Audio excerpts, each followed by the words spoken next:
দুহাত ধরে আশীর্বাদ করেছে এবং আপনি মানুষকে পরিষেবা দেবেন, কি বলবেন? মহেশতলার মানুষ আমাকে বিপুল ভোটে বিপুলভাবে আশীর্বাদ করেছে। আমি প্রায় 32,913 ভোটে নির্বাচিত হয়েছি। আমার দায়িত্ব বেড়ে গেছে। আমার দায়িত্ব এবং কর্তব্য মহেশতলা মানুষের পাশে দাঁড়ানো। হয়তো আমাদের সরকার চলে গেছে, আমরা বিরোধী দলে আছি, বিরোধী সিটে বসবো। তার মধ্যে থেকে আমার দ্বারা যতটা সম্ভব বিরোধী পক্ষ হয়ে সরকারের সাহায্য চাইব। তারা যদি সাহায্য করে আমি অবশ্যই বদ্ধপরিকর মহেশতলা মানুষের পাশে দাঁড়িয়ে থেকে কাজ করেন।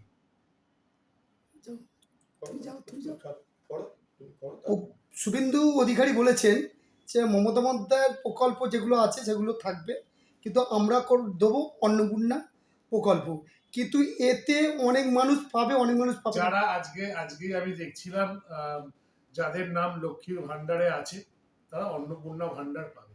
এটা মাননীয় পৌরমন্ত্রী ডিক্লেয়ার করেছেন, শুভেন্দু অধিকারী মাননীয় মুখ্যমন্ত্রী ডিক্লেয়ার করেছেন। আর কিছু কিছু নাম বাদ যাবে। এখনো পর্যন্ত আমার কাছে অর্ডার কপি আমি দেখতে পাইনি, অর্ডার কপি আমার কাছে আসেনি এখনো, যে কার নাম বাদ যাবে বা কাদের নাম থাকবে সেই নিয়ে আমার এখনো পর্যন্ত আমার কাছে ক্লিয়ারিটি নেই। গভর্নমেন্টের অর্ডার আমার কাছে আসেনি। যেটা 1500 টাকা ছিল সেটা 3000 টাকা করছে, সেটা আপনি কি বলুন? গভর্নমেন্টের অর্ডার আমার কাছে এখনো আসেনি।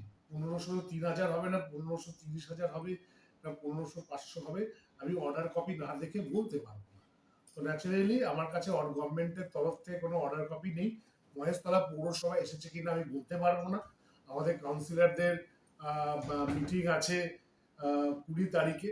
যদি অর্ডার কপি থাকে আমি দেখে বলবো, না দেখে আমি বলতে পারবো না। দেখুন, আমি ওরকম ব্যক্তি নয় যে কে কি বললো আমি সেটা শুনে বিশ্বাস করে কিছুটা মন্তব্য করে দেবো। গভর্নমেন্টের অর্ডার কপি নিশ্চয়ই, আমি বিধায়ক, আমি একজন পৌরপিতা,